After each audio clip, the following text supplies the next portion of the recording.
மலை போல் குவித்து வைக்கப்பட்டிருந்த சாதம், 200 கிடா கறி, விடிய விடிய அணையாமல் எரிந்த அடுப்பு, 20,000க்கும் மேற்பட்ட ஆண்கள் மட்டுமே பங்கேற்ற கறி விருந்து.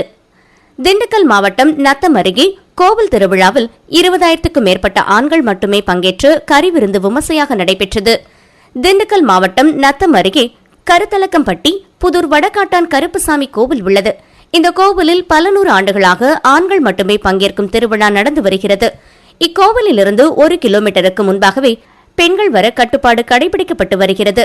திருவிழாவில் பெண் குழந்தை முதல் வயதான மூதாட்டி வரையிலான பெண்கள் பங்கேற்க அனுமதி கிடையாது. இக்கோவிலிலிருந்து விபூதி முதல் பூஜை செய்யப்பட்ட பொருட்கள் மற்றும் எந்த பொருளையும் கோவில் எல்லையை தாண்டி கொண்டு செல்ல அனுமதி இல்லை. விழாவில் தமிழகத்தின் பல பகுதிகளைச் சேர்ந்த பக்தர்கள் ஆடுகள், அரிசி, காய்கறி உள்ளிட்டவற்றை நேர்த்திக்கடனாக கோவிலுக்கு வழங்குவர்.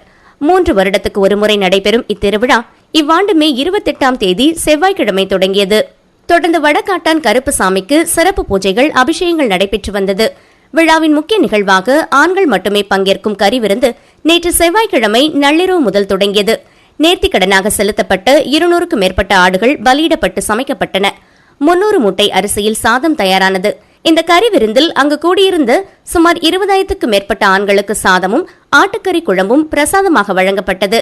இன்று நடந்த கறி விருந்தில் தமிழகத்தின் பல்வேறு மாவட்டங்களைச் சேர்ந்தவர்களும் நத்தம், செந்துறை, சானார்பட்டி, குட்டுப்பட்டி உள்ளிட்ட சுற்றுவட்டார பகுதிகளைச் சேர்ந்த ஆண்கள் கலந்து கொண்டனர்.